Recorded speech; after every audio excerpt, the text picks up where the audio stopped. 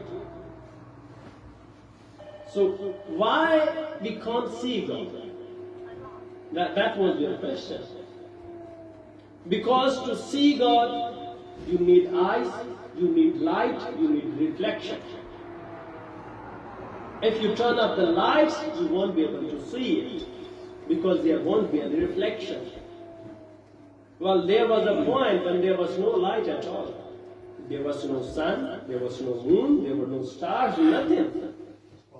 Was it possible to see God at that point? There was no light. To see, you need reflection. Another thing is, you can't see each and everything. Can you see the germs here? Can you see the pain here? Well, you can feel the voice, but you can never see it. You can never see it. So to see something, it must have a body that must reflect light. So if anything is reflecting light, it means it is made up of some particles. It means it's a composite. It's not singularity. And who is God? He is one and only. If He has particles, then He is made of something. Then He is dependent on those particles. And anything that is dependent, that can't be God. Such a thing needs creator. Anything that is dependent on the particle, that is composite, it itself needs a creator. That's the reason God cannot be seen. So if anything that can be seen, that can't be God, because that's a composite. So we should believe in God because we can't see Him. If we were able to see Him, then that wasn't God. We could not have believed it. That was not possible. Well, can you even see your own eyes? Amir al-Mu'mineen says that He is hidden because of the extensity of closeness. When anything is very close to your eyes, you can't see it. When anything is very close, more closer than 25 millimeter, you can't see it. So there are different limitations on seeing. There are a lot of things that you can't see, there are a lot of things that you can't hear. So if you can't see it, that doesn't mean it doesn't exist. Okay, so that was the one I was trying to explain to it, but we can discuss about it sometime later in detail. I can take all your questions and we can dissect this question into further parts. How do we come up with the idea of God? Muhammad wa Muhammad sallallahu alaihi wasallam.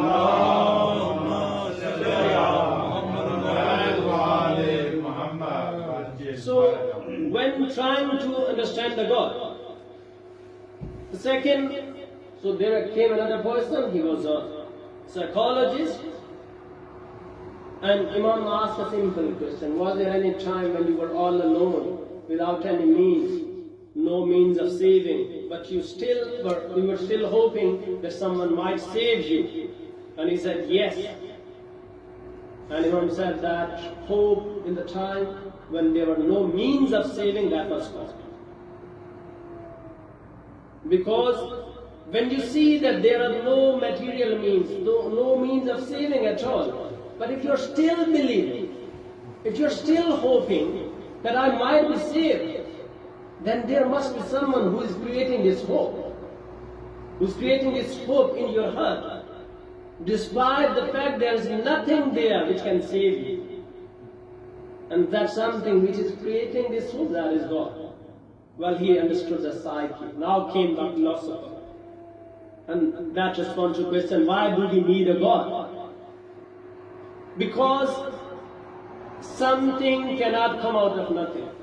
If there was non-existence all the time, there would have been non-existence always. At least at the starting point, we need one existence which was existing by itself always. By itself always. At least we need one existence. At least we need existing at the starting point. If you say that there was no existing at all, at any point, then nothing could have come about. There would only be Adam. Agar